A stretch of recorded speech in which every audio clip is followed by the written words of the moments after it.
বৰভাগৰ ক্ষুদ্ৰ ডিংডিঙিত ৯০তম বাৰ্ষিক শ্ৰী শ্ৰী বাৰগোপাল উৎসৱ উদযাপন। বাৰগোপালক বিভিন্ন দেৱ দেৱীৰ সাজ পোছাক পিন্ধাই সাংস্কৃতিক শোভাযাত্ৰাৰে মন্দিৰলৈ আদৰণি জনোৱা দৃশ্যই মোহিত কৰিলে ক্ষুদ্ৰ ডিংডিঙি অঞ্চলৰ ৰাইজক।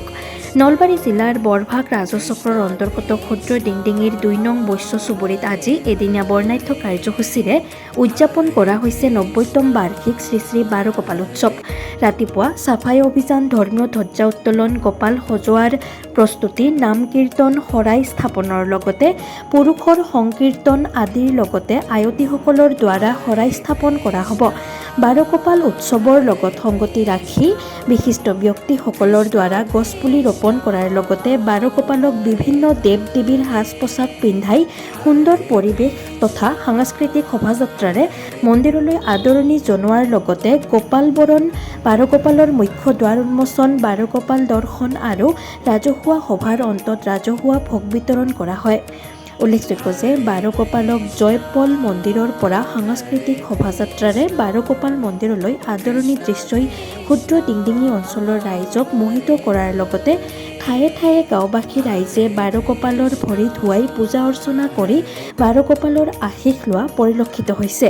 সন্ধিয়া কাশীৰাম বৈশ্যৰ শৰণত বন্তি প্ৰজ্বলন আৰু সাংস্কৃতিক মঞ্চ উদ্বোধন কৰাৰ লগতে সদৌ অসম ভিত্তিত অনুষ্ঠিত আধুনিক নৃত্য প্ৰতিযোগিতা অনুষ্ঠিত কৰা হ'ব বুলি ৯০তম বাৰ্ষিক বাৰগোপাল উৎসৱ উদযাপন সমিতিয়ে জানিবলৈ দিয়ে। আজিৰ পৰিৱেশ এই ২ নং বৈশ্য ক্ষুদ্ৰ ডিংডিঙি ২ নং বৈশ্য চুবুৰীত এই বাৰগোপাল অনুষ্ঠান আজি ৯০ বছৰৰ পৰা চলি আছে।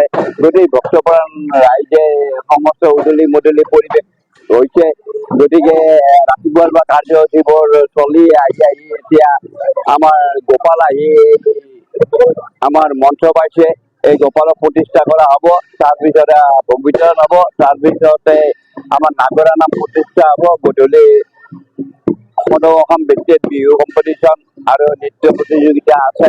এইখিনি আমি সমস্ত এই অনুষ্ঠানটি সমস্ত ভক্তবৃন্দৰ পৰা আমাৰ দান বৰঙণিৰ পৰা গোটেই অনুষ্ঠানটো আমাৰ সমাপ্ত কৰা হয়। ৰাতিপুৱাৰ পৰা বিভিন্ন অনুষ্ঠান আমি চলাই আছো। আমাৰ দুপৰীয়া আমাৰ বিভিন্ন অনুষ্ঠান হৈ গৈছে। ইতিমধ্যে গোসাঁই আমাৰ আহি বহিছে ইয়াত, আমাৰ ৰাইজে দৰ্শন কৰি আছে আৰু কিছু সময়ৰ পিছতে আমি আমাৰ ৰাজহুৱা ভোগ বিতৰণ কৰিম। সন্ধিয়ালৈ আমাৰ ইয়াত আমাৰ আধুনিক নৃত্য প্ৰতিযোগিতা হ'ব। ইতিমধ্যে ৩ বজাৰ পৰা নাগাৰা নাম প্ৰদৰ্শন কৰিব। আমাৰ অসমৰ জনপ্ৰিয় পাঠিকা ভনিতা দাসৰ দ্বাৰা আমি নাম প্ৰদৰ্শন কৰিম। ইতিমধ্যে আমাৰ ভক্তপ্ৰাণ ৰাইজ আহি আমাৰ ইয়াত আহি উপস্থিত হৈছেহি। আমি এনেকে চলাই গৈছো ৰাতিপুৱা বছৰ। আমাৰ এইটো ৯০ বছৰ ধৰি দিছে এইবাৰ। আমি খুব উল্লাস মালাহেৰে অনুষ্ঠানটো চলাই আছো, আগলৈ চলাই যাম। যথেষ্ট মাহাত্য আছে। আমাৰ ইয়াত বিভিন্ন জাগাৰ পৰা যিবিলাক ভক্ত আহি ইয়াত মানস কৰে, তেখেতসকলৰ যি হিচাপে মানস কৰে তেখেতসকলৰ সেই হিচাপে হয়। আমিও বিভিন্ন ভগৱানক প্ৰাৰ্থনা কৰি আমি তাৰ উপায় পাইছো।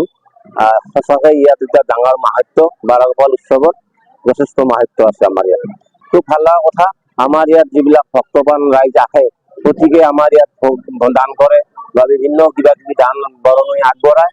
আমি নথৈ আনন্দিত হওঁ, কিয়নো আমাৰ ইয়াত আহি পোৱাৰ লগে লগে কি হয়, ভগৱানৰ এটা সাংঘাতিক মাহাত্য আছে যে আহিলে তাৰমানে কোনো এনে নাযায়। বিভিন্ন ভক্তপ্ৰাণ ৰাইজ আহি আমাৰ ইয়াত আমাৰ লগত সহযোগ কৰে। অনুষ্ঠানটো খুব ভাল অনুষ্ঠান। আমি প্ৰতি বছৰে চলাই আছো। আমাৰ এইবাৰ ৯০ বছৰ হৈ গ'ল। গতিকে আমি সেইমতে চলাই আছো আৰু আগলৈ আমি চলাই যাম। নিউজ ডেস্ক ৰিপোৰ্ট, বাৰ্তা টু জেড।